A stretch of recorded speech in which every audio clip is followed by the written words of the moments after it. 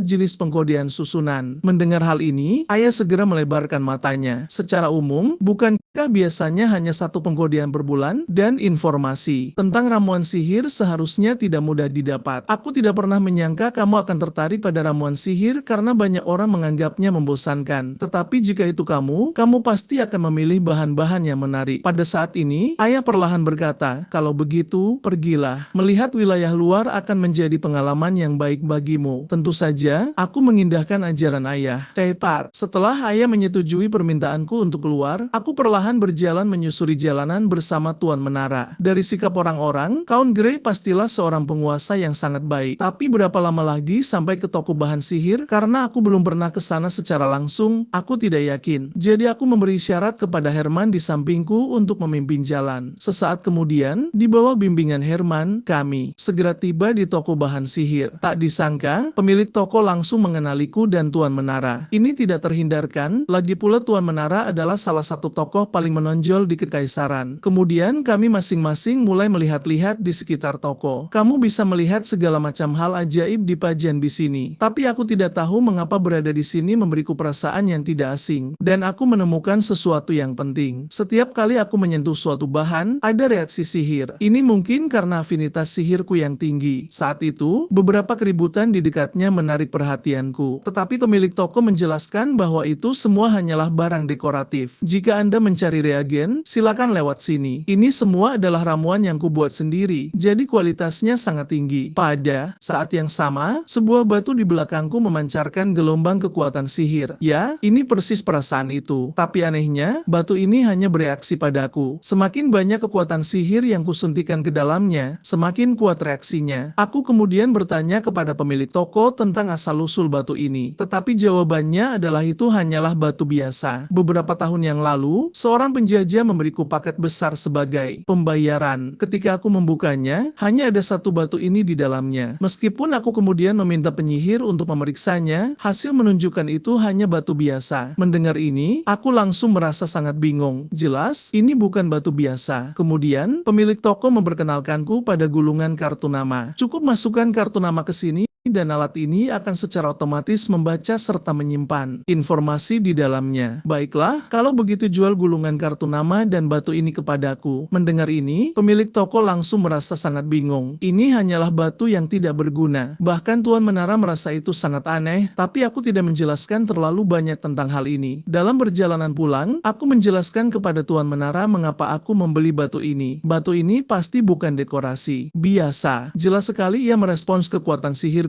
tapi aku perlu kembali ke kastil untuk memastikan spesifikasinya. Adegan berubah. Meskipun aku telah meminta penyihir untuk menganalisisnya, mereka tidak menemukan sesuatu yang istimewa. Tetapi Tuan Menara percaya mesin ini bisa menganalisis segalanya. Lagi pula, ini adalah alat yang dia teliti dengan menghabiskan kekayaan seumur hidupnya. Apapun objeknya, cukup letakkan di atasnya dan ia dapat menganalisis semua komponennya. Tanpa ragu, aku segera meletakkan batu itu di atas platform. Detik berikutnya, gelombang kekuatan sihir seketika menyebar. Ya, ini persis perasaan itu. Kemudian kekuatan sihir itu bertransformasi menjadi beberapa pengkodean. Pada saat ini, keduanya terpaku di tempat. Ini sepertinya bukan pengkodean sihir biasa. Ini adalah pengkodean dengan aturan dan struktur susunan yang belum pernah terlihat sebelumnya. Ini bisa dengan mudah menyaingi sihir tingkat ke-7. Sepertinya sihir yang tersembunyi di dalam batu hanya bisa dibuka oleh kekuatan sihirmu. Dan aku sangat penasaran. Mengapa hanya kekuatan sihirku yang berhasil, meskipun aku tidak terbiasa dengan sihir penyegel? Sebagai mantan Tuan Menara Sihir, aku masih perlu mencobanya. Jika kamu berhasil, mungkin kamu akan tahu mengapa sihirmu berbeda dari yang lain. Sementara itu, di laboratorium Arabel, seperti yang kuduga, ini jelas bukan sihir biasa. Pengkodean sihir bawaan Dane mengandung pengkodean khusus yang bahkan tidak kumiliki. Meskipun begitu, aku benar-benar ingin tahu bidang sihir mana yang cocok untuknya. Hasilnya tidak termasuk dalam bidang manapun yang ada sekarang. Entah itu reagen sihir, gerbang sihir, atau teknik sihir, jika bukan salah satu dari ini, lalu apa gerangan? Dan dia tiba-tiba teringat ada sebuah bidang sihir misterius yang pengkodeannya telah lama hilang. Mungkin Dan cocok untuk jenis sihir semacam itu. Saat itu, sebuah buku yang jatuh ke samping menarik perhatiannya. Buku sihir kuno. Ini adalah sihir yang diwarisi dari kerajaan legendaris bernama Arcana, yang dikenal sebagai kerajaan sihir. Tapi ini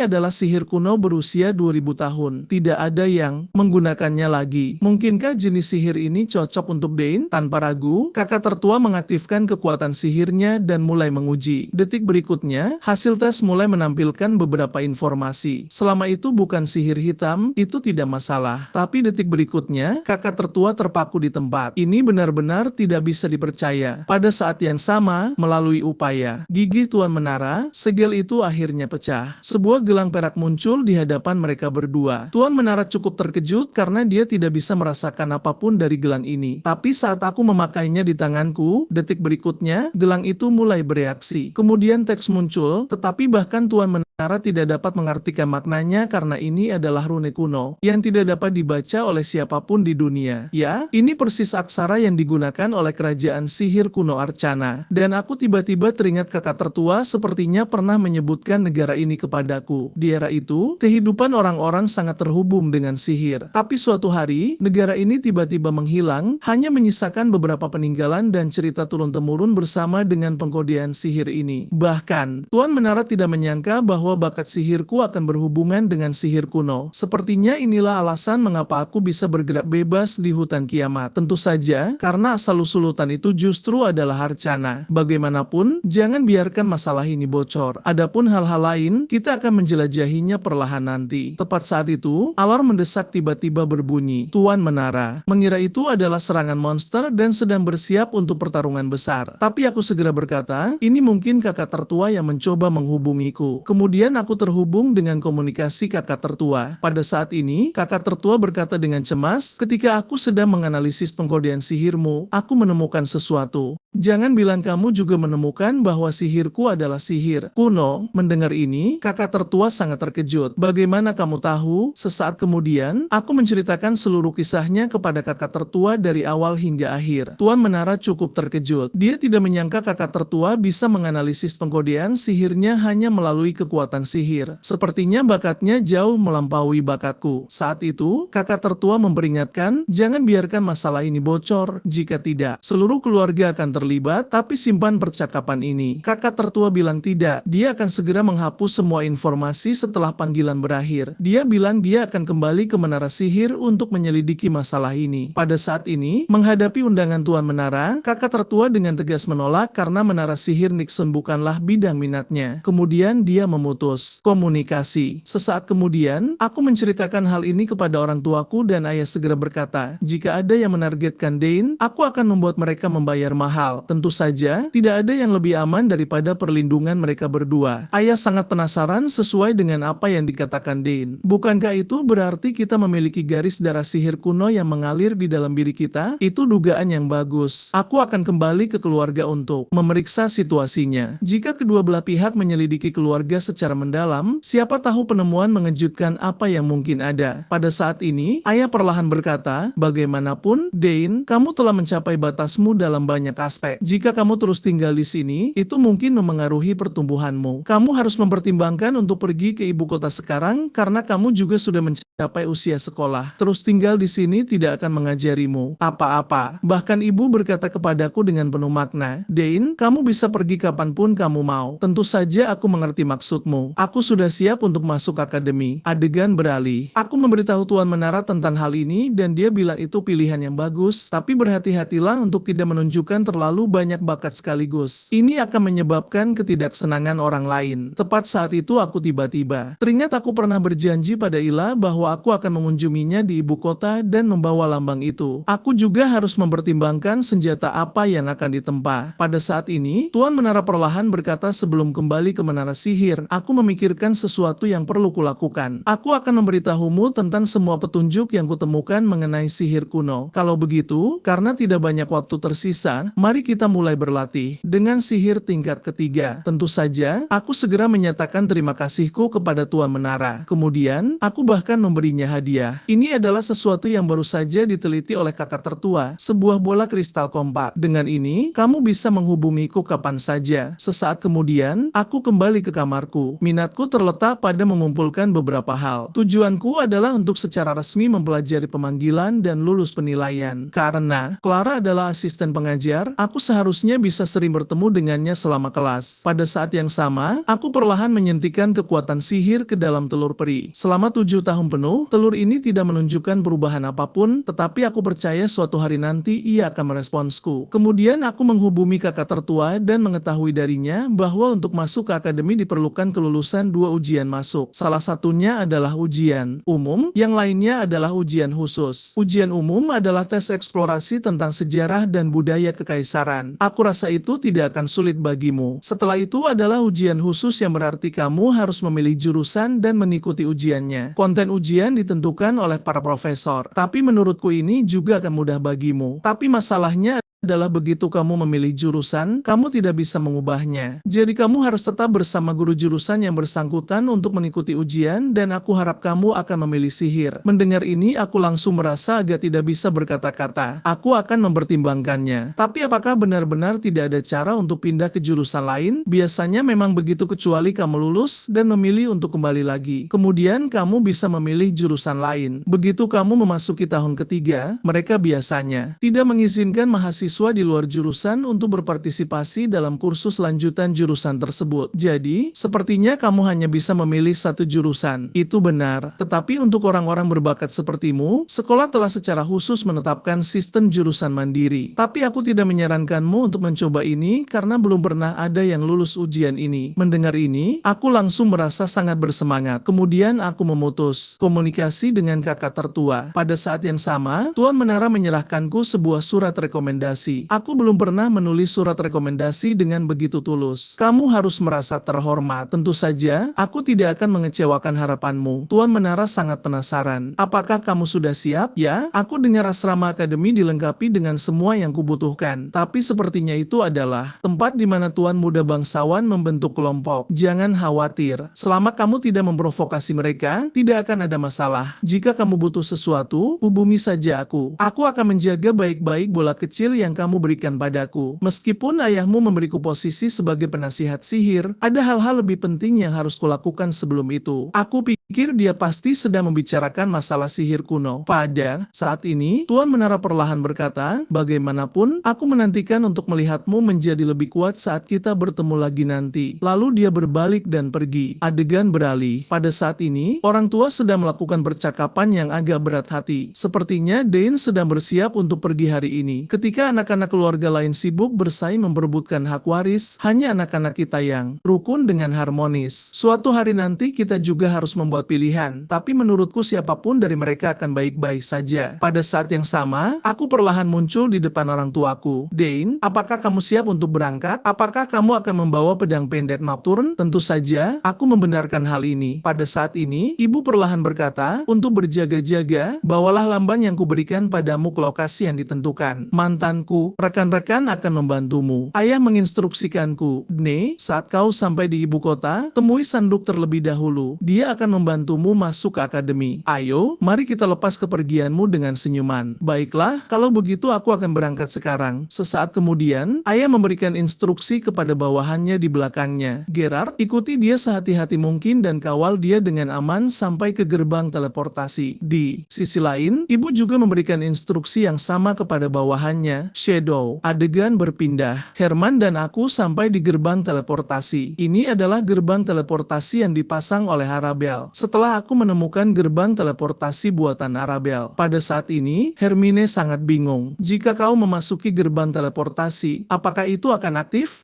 Tentu saja, aku mengonfirmasi hal ini. Teleportasi, seperti sihir lainnya, tidak bisa digunakan hanya dengan menyusun ulang kode. Kau harus terus-menerus menyuntikkan kekuatan sihir sambil menyusun ulang untuk mencapai teleportasi. Namun gerbang teleportasi buatan Arabelle adalah perangkat yang memenuhi semua kondisi. Setelah mengucapkan selamat tinggal kepada Hermon, aku perlahan memasuki perangkat teleportasi. Pada saat ini, aku menyuntikkan kekuatan sihir ke dalam perangkat tersebut. Detik berikutnya, gerbang teleportasi memancarkan cahaya yang cemerlang. Saat aku membuka mataku lagi, aku mendapati diriku diteleportasi ke pintu masuk ibu kota, Atania. Tepat saat itu, sebuah suara tiba-tiba terdengar. Aku sudah menunggumu sejak lama, Tuan B. Aku Komandan Rafik Asmol dari Legiun Pertama Terian. Mulai sekarang, aku yang akan mengawalmu. Pada saat ini, aku tenggelam dalam pemikiran mendalam, karena aku tidak pernah membayangkan akan datang ke Kekaisaran Turian yang dibenci ini. Sesaat kemudian, di bawah bimbingan komandan, aku sampai di kediaman Duk, tetapi anehnya, aku selalu merasa seseorang sedang mengawasiku. Adegan berpindah. Aku datang ke hadapan Duk. Senang bertemu dengan Anda, Duk Turion. Pada saat ini, Sandu perlahan berkata, lama tidak jumpa. Perjalanan pasti melelahkan. Masuklah dan segera beristirahat. Di antara anak-anak seusiamu, tidak ada lagi yang menjadi lawanmu. Ayahmu pasti sangat bahagia. Tempat ini tidak bisa dibandingkan dengan rumahmu. Tapi tinggallah di sini dengan tenang sampai ujian tiba. Aku akan mengatur pelayan untukmu. Jika kau butuh sesuatu, kau bisa mengatakannya kapan saja kepadaku. Tentu saja, aku akan melakukannya. Tapi bagaimana kabar Ila akhir-akhir ini? Cukup baik. Tapi apakah kalian baru saja bertengkar saat kau disebut dia? dia selalu terlihat tidak senang. Mungkin ujian masuk memberikan tekanan padanya. Jangan khawatir, aku akan bertanya padanya saat aku bertemu dengannya lain kali. Kemudian, dipimpin oleh seorang pelayan, aku kembali ke kamarku. Sepertinya aku harus tinggal di sini sampai ujian masuk selesai. Tepat saat aku bersiap untuk meletakkan barang bawaanku dan mencari tempat latihan. Pada saat ini, sesosok figur muncul di belakangku. Aku akan mengantarmu ke tempat latihan. Tapi Nei, mengapa kau baru datang sekarang? Lama tidak jumpa. Ila, bagaimana kabarmu akhir-akhir ini? Tentu saja. Tapi tidakkah kau punya sesuatu untuk dikatakan padaku? Mengapa kau tidak menulis surat kepadaku? Mendengar ini, aku membeku di tempat. Lalu aku menjawab, aku terlalu sibuk dengan banyak hal akhir-akhir ini, jadi aku lupa. Tapi aku sudah di sini sekarang, jadi biarlah masa lalu menjadi masa lalu. Mungkin aku bisa melakukan sesuatu untuk menebusnya. Bagaimana kalau pertandingan sparring ringan? Mendengar ini, Ila langsung setuju. Tapi apakah kau yakin tidak akan menyesalinya? Aku jauh lebih kuat dari sebelumnya. Aku tiba-tiba teringat orang ini memang telah menjadi jauh lebih kuat. Aku dengar kau memenangkan kompetisi di masa lalu. Tentu saja, kompetisi itu sangat sengit. Jika kau juga berpartisipasi, kau pasti akan berhasil mencapai final bersamaku. Tapi karena sudah larut, hari ini, mari kita tunda pertandingannya sampai besok pagi. Keesokan paginya, kami sampai di area terbuka. Awalnya, dia ingin menggunakan senjata sungguhan, tapi aku langsung menolak. Bagaimana jika seseorang terluka selama pertandingan? Jangan khawatir, kami memiliki penyembuh terbaik di sini. Tapi bagaimana jika penyembuh tidak bisa sampai di sini tepat waktu? Jika kau ingin menggunakan senjata sungguhan, kau harus benar-benar siap secara mental. Mendengar ini, Ila langsung memutuskan untuk menggunakan senjata latihan. Tapi dari situasi saat ini, dia memang telah berkembang pesat. Mungkin dia akan menjadi pemimpin wanita pertama dalam sejarah keluarga Turian. Sepertinya mengajarinya untuk melepaskan kekuatan sihir adalah titik balik yang besar. Yang tidak aku ketahui adalah dia telah membentuk dua inti sihir. Sesaat kemudian, kepala pelayan membawakan senjata latihan. Karena itu adalah senjata latihan, terasa cukup ringan di tanganku. Baiklah, kalau begitu mari kita mulai. Detik berikutnya, kedua belah pihak memasuki kesiapan bertempur. Pada saat ini, Ila sangat percaya diri. Bagaimanapun, dia telah mengalahkan lawan-lawan yang menggunakan tombak dalam kompetisi. Selama dia menutup jarak dengan lawannya, kekuatan penghancur tombak akan sangat berkurang. Pada saat yang sama, Ila tiba-tiba menyerang ke depan, lalu dengan cepat melakukan tusukan. Detik berikutnya, dia menunjukkan ekspresi sangat terkejut, karena pada saat ini, aku sudah menghilang dari pandangannya. Kemudian aku dengan mulus bergerak ke sisinya. Kau sudah kalah, Ila. Untung saja ini senjata latihan. Jika ini senjata sungguhan, itu akan menjadi masalah besar. Dia sangat terkejut. Pedang itu jelas mengenai sasaran. Jadi mengapa hasilnya menjadi seperti ini? Baiklah, kalau begitu mari kita mulai pertandingan kedua. Metode yang sama tidak akan berhasil, jadi kau harus lebih berhati-hati. Tepat saat itu, Ila menyadari Duk sedang mengawasi mereka dari atas. Kurasa dia ingin melihat sendiri. Mungkin dia khawatir tentang kelelahan Ila setelah memenangkan kejuaraan. Hari ini, aku akan membantumu menghilangkan kekhawatiran itu.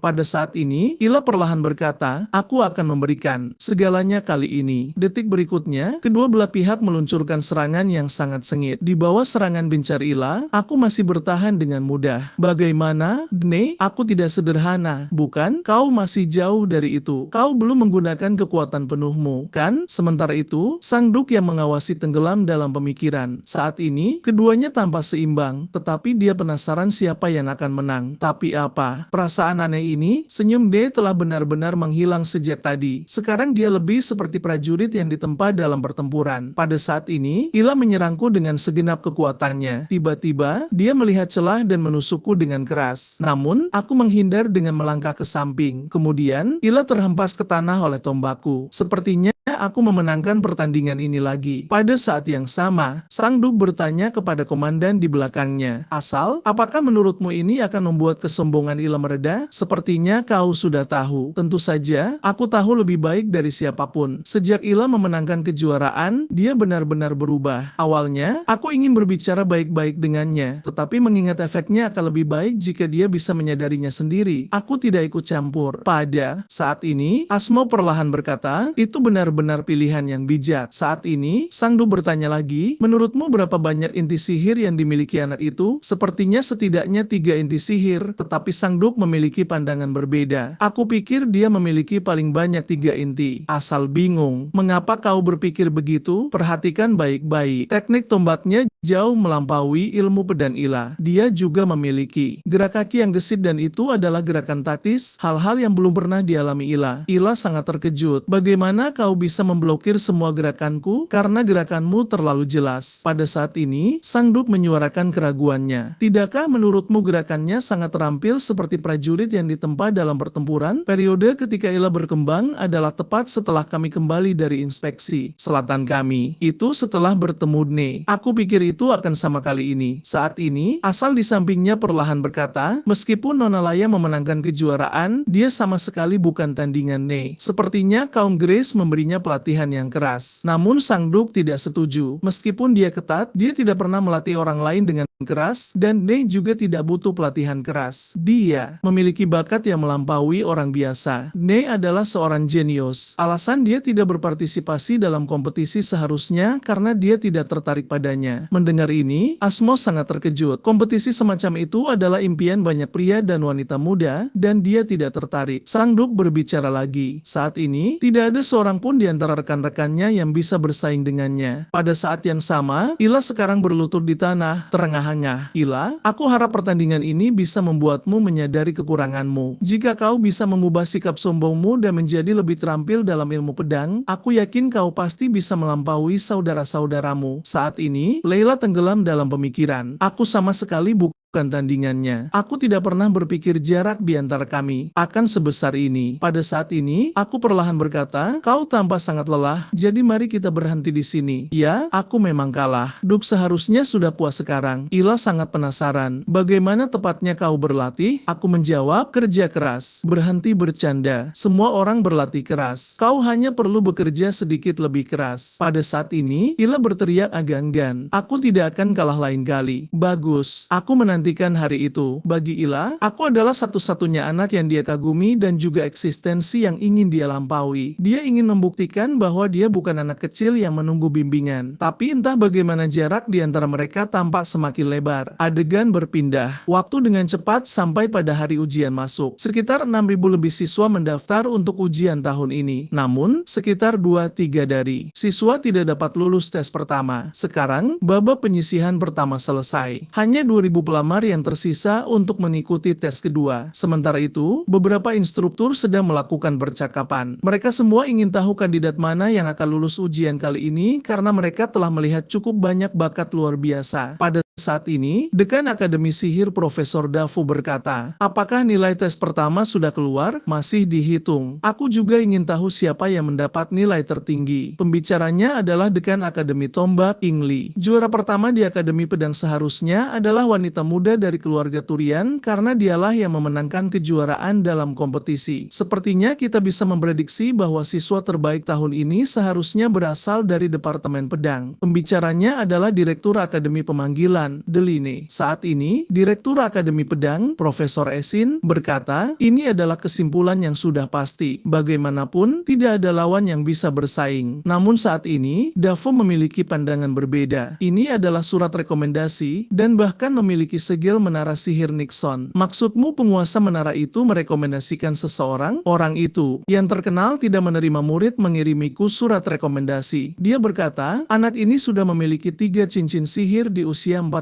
tahun. Mendengar ini, semua orang yang hadir sangat terkejut. Ne Grace, dia adalah putra Count Grace. Ini keluarga Gerari lagi. Departemen Sihir dan Departemen Pemanggilan sudah memiliki 2 jenius. Dan sekarang putra bungsu memiliki rekomendasi penguasa menara sihir. Anak-anak dari 2 keluarga terbesar di Kekaisaran masuk sekolah. Berita ini pasti akan menyebabkan sensasi besar. Esan bingung. Grace terkenal dengan teknik tombak, tetapi dari surat rekomendasi penguasa menara, kekuatan sihir anak ini sangat luar biasa. Jika dia bergabung dengan departemen kami, dia dan Arabel pasti akan memberi kami bantuan besar. Tepat saat itu, hasil tes pertama keluar. Departemen Pedang lulus 1367. Departemen Sihir lulus 227. Departemen Pemanggilan lulus 152. Memang, nama Turian berada di posisi pertama. Tapi Sandekan terlihat sangat bingung karena dia tidak melihat nama Ne di departemen manapun. Pada saat yang sama, seorang guru di sampingnya perlahan berkata, ada seorang siswa yang mendaftar untuk jurusan independen. Mendengar ini, semua orang yang hadir sangat terkejut, dan B mendapat nilai tertinggi di antara 6.000 pelamar dalam tes ini. Jadi, D sebenarnya juara pertama. Sementara itu, aku menatap tombak di tanganku, tenggelam dalam pemikiran. Aku tidak menyangka lebih dari sebulan berlalu begitu cepat. Hasil tes pertama seharusnya segera keluar. Tepat saat itu, Leila perlahan bertanya padaku, nilaimu seharusnya sudah keluar. Peringkat berapa kau? Juara pertama? Tentu saja. Seperti yang diharapkan, itu kau. Orang ini benar-benar terlalu buruk. Aku tidak mendapat juara pertama. Bagaimana tepatnya kau belajar? Aku memusatkan perhatianku pada soal-soal ujian masa lalu yang dikirimkan kakak perempuan karena itu adalah soal tentang pertempuran nyata. Aku berada di elemenku saat mengerjakannya. Leila bingung. Soal pertempuran dikesampingkan, ada banyak aspek lain. Bagaimana kau menjawabnya dengan benar? Tapi omong-omong, apa yang kau pilih? Untuk tes kedua, aku memilih opsi ketiga. Jadi, itu sebenarnya adalah aplikasi jurusan independen. Katakan sejujurnya, selain teknik tombak dan pemanggilan, apalagi yang kau tahu? Baiklah, aku akan memberitahumu nanti. Setelah Ila mengetahui aku memilih untuk mendaftar jurusan independen, dia sangat bingung. Tingkat kelulusan untuk jurusan independen benar-benar terlalu rendah. Tapi aku dengar bahwa jika kau memilih jurusan independen, kau tidak perlu membatasi diri untuk belajar hanya satu aspek. Aku bisa belajar dengan profesor dari semua jurusan. Tidakkah kau ingin pergi ke akademi bersamaku? Tentu saja tidak. Lalu katakan padaku apalagi yang kau tahu selain teknik tombak dan pemanggilan. Mendengar ini, aku langsung tenggelam dalam pemikiran. Haruskah aku memberitahunya atau tidak? Adegan berpindah menunjukkan 3 profesor mendiskusikan ujian karena seseorang harus lulus tes di ketiga spesialisasi untuk memenuhi syarat. Aku memilih tombak, pemanggilan, dan sihir. Meskipun beberapa orang telah lulus 2 tes dalam spesialisasi independen, kebanyakan orang bahkan tidak bisa lulus tes pertama. Meskipun opsi spesialisasi independen telah ada selama lebih dari 200 tahun, belum pernah ada yang lulus tes lengkap. Sebenarnya, tesnya tidak sesulit itu pada awalnya. Berabad-abad yang lalu, karena akademi sangat membutuhkan bakat, mereka tidak akan menyerah pada kemampuan apapun. Tapi sekarang, berbeda. Persyaratan akademi untuk bakat semakin tinggi dan pelamar juga lebih memilih untuk memusatkan energi mereka pada satu bakat tunggal. Jadi mengapa departemen ini masih ada jika belum ada yang pernah bisa lulus tes? Karena itu adalah simbol akademi, simbol bahwa hanya bakat paling luar biasa di kekaisaran yang bisa masuk. Dekan Akademi Sihir mencari catatan terkait dan menemukan bahwa baru 2 orang yang lulus tes sejauh ini. 1 orang secara otomatis keluar dan yang lainnya adalah mantan kaisar. Ini berarti jika kau bukan jenius sejati, mencapai nilai kelulusan adalah mustahil. Putra bungsu Hiroge. Karena dia bukan dari keluarga biasa, kita bisa memiliki beberapa harapan. Mungkin dia hanya pria sombong. Pada saat ini, Dekan Akademi Sihir perlahan berbicara. Demi kehormatan akademi, kita tidak boleh bersikap lunak padanya. Mari kita lihat apa yang bisa dilakukan anak yang berani menantang simbol ini. Adegan berpindah saat aku tiba di hadapan ketiga profesor. Halo, aku mendaftar untuk spesialisasi independen Akademi Kekaisaran. Apakah kau tahu apa artinya ini? Tentu saja. Sejauh yang aku tahu, aku harus mencapai nilai kelulusan di ketiga spesialisasi. Pada saat ini, Dekan Akademi Tombak angkat bicara. Aku sangat menghormati Count Grace karena dia adalah ahli tombak terkuat di Kekaisaran. Kau masih punya kesempatan untuk memilih yang berbeda. Aku tidak ingin melihat putra pahlawan kembali dengan kegagalan. Aku langsung menolak. Terima kasih atas niat baik Anda, tetapi karena saya sudah datang ke sini, saya akan memberikan segalanya. Melihat ini, Dekan Akademi Sihir langsung mengumumkan dimulainya ujian. Ujian terdiri dari 3 jenis tes berbeda sesuai dengan spesialisasi yang dipilih. Jika kau gagal di salah satunya, itu dianggap sebagai kegagalan total. Tentu saja, aku sangat menyadari semua ini. Kalau begitu, mari kita mulai dengan penilaian pemanggilan terlebih dahulu. Sesaat kemudian, Direktur Akademi Pemanggilan Deline berdiri di hadapanku. Dia dikatakan sebagai puncak di antara semua pemanggil di Kekaisaran, memegang rekor karena secara bersamaan memanggil 3 binatang panggilan tingkat 2. Pada saat ini, Deline perlahan berkata, penilaian Departemen Pemanggilan sangat sederhana. Kau hanya perlu membuatku mengakui keterampilan pemanggilanmu. Seperti yang diharapkan, ini adalah penilaian bentuk bebas tanpa standar yang ditetapkan. Aku kemudian memanggil profesor. Selanjutnya, tolong panggil binatang panggilan terlebih dahulu. dahulu. Binatang panggilan apapun bisa. Mendengar ini, semua orang yang hadir menunjukkan ekspresi sangat terkejut. Pelamar benar-benar meminta Profesor untuk melakukan pemanggilan. Delphine juga terlihat bingung, tapi dia dengan cepat tenang. Meskipun perilakumu sangat membosankan, aku harus mengatakan itu cukup menarik. Lalu buka matamu lebar-lebar dan tonton dengan cermat. Pada saat ini, Delphine perlahan mengumpulkan kekuatan sihirnya saat dia tiba-tiba membuka mata kirinya. Jawab panggilanku. Detik berikutnya, gerbang pemanggilan masif muncul di depan mata semua orang. Pada saat yang sama, sihir kuat langsung meniup orang-orang di sekitarnya. Bahkan dua profesor lainnya menunjukkan ekspresi tidak percaya. Itu sebenarnya adalah binatang panggilan gila Etlak. Saat raungan binatang panggilan menyapu mereka, sungguh lolongan yang tidak menyenangkan. Orang ini seharusnya menjadi binatang panggilan paling kuat di